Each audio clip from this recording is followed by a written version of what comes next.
فاسألوا أهل الذكر إن كنتم لا تعلمون۔ جی بسم اللہ الرحمن الرحیم۔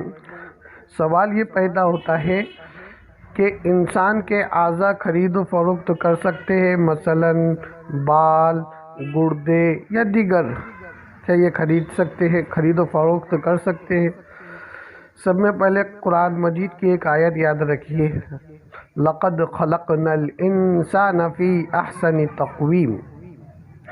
الغرض مذکورہ صورت مسئلہ کے لیے اس مقصد کے لیے انسانی جسم کی چیر پھاڑ کی جاتی ہے جو کہ مسئلہ ہے، اور مسئلہ شریعت میں جائز نہیں ہے۔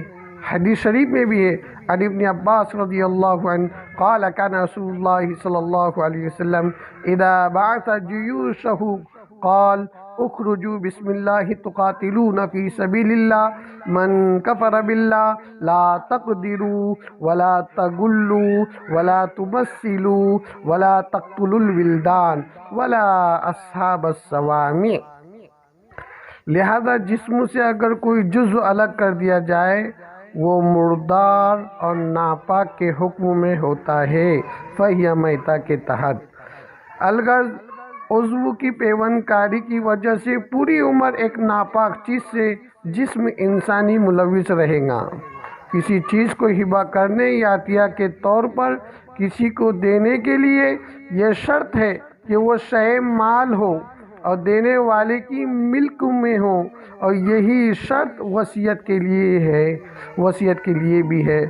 لہذا فتویٰ عالمگیر میں اور فتویٰ شامع میں بھی اس کو واضح کیا گیا ہے۔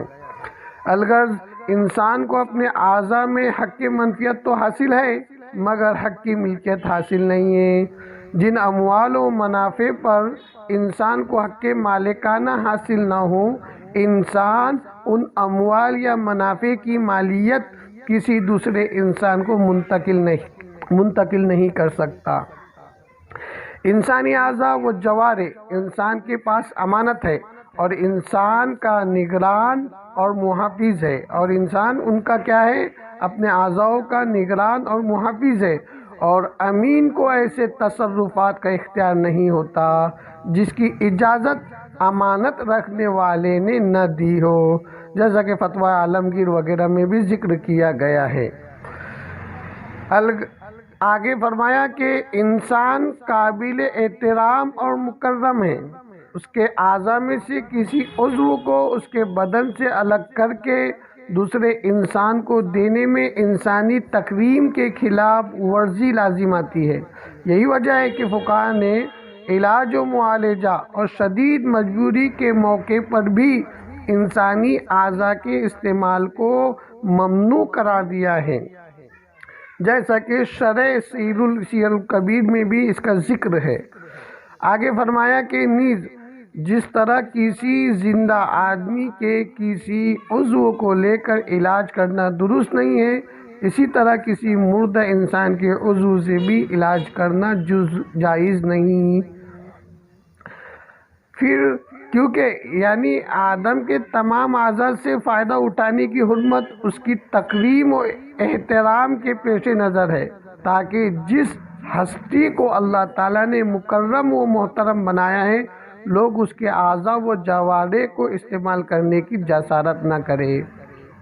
اگر انسانی اعضاء کی پیوند کاری کو جائز قرار دیا جائے تو یہ پوری انسانیت کے لیے ایک بڑا خطرہ اور تباہی کا ذریعہ بنے گا، کیونکہ موجودہ زمانے کے حالات و ماحول اور معاشرے میں پھیلی ہوئی بدنیتی کو دیکھتے ہوئے کوئی بعید نہیں کہ لوگ اعضاء کی منتقلی کے جواز کے فتوے کا بھی بے جا استعمال کرتے ہوئے اسے باقاعدہ ایک کاروبار کی شکل دے دے اور انہی اعضاء کو اپنا ذریعہ معاش بنا لے۔ اس کا نتیجہ یہ ہوگا کہ بازار میں دیگر اشیاء کی طرح انسانی اعضاء کی بھی اعلانیہ ورنہ خفیہ خرید و فروخت شروع ہو جائیں گی۔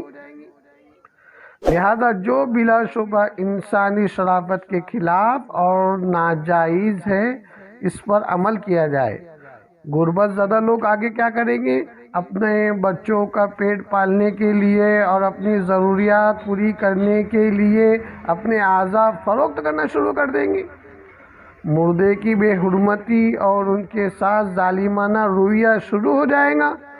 بالخصوص لاوارث مردے اپنے بہت سے اعضاء سے محروم ہو کر دنیا سے جایا کریں گے، اور یہ بھی بعید نہیں کہ مال و دولت کے لالچی اور پجاری مدفون لاشوں کو اکھاڑ کر اپنی ہوس پوری کرنے لگے، جیسا کہ مختلف ذرائع سے سننے میں آتا رہتا ہے۔ خدا نخواستہ یہ معاملہ بڑھتا رہا تو صرف اپنی موت مرنے والوں تک ہی سلسلہ محدود نہیں رہے گا، بلکہ اس کام کے لیے بہت سے معصوم انسانوں کے قتل کا بازار گرم ہو جانا اور اس مقصد کے لیے اغوا کا شروع ہونا ممکن ہے جو پورے انسانی معاشرے کی تباہی کا اعلان ہے۔ لہذا جو کہا گیا ہے اس پر حضرت مفتی اعظم پاکستان حضرت مولانا مفتی شفیع صاحب رحمۃ اللہ علیہ تحریر فرماتے ہیں۔ حضرت کا ایک فتویٰ بھی ہے کہ انسان کے اعضاء و اجزاء انسان کی اپنی ملکیت نہیں جس میں وہ مالکانہ تصرفات کر سکے، اسی لیے ایک انسان اپنی جان یا اپنے اعضاء و جوارح کو نہ بیچ سکتا ہے، نہ کسی کو ہدیہ اور ہبہ کے طور پر دے سکتا ہے، اور نہ ان چیزوں کو اپنے اختیار سے ہلاک و ضائع کر سکتا ہے۔ شریعت اسلامیہ کے اصول میں تو خودکشی کرنا اور اپنی جان یا اعضاء و رضاکارانہ طور پر یا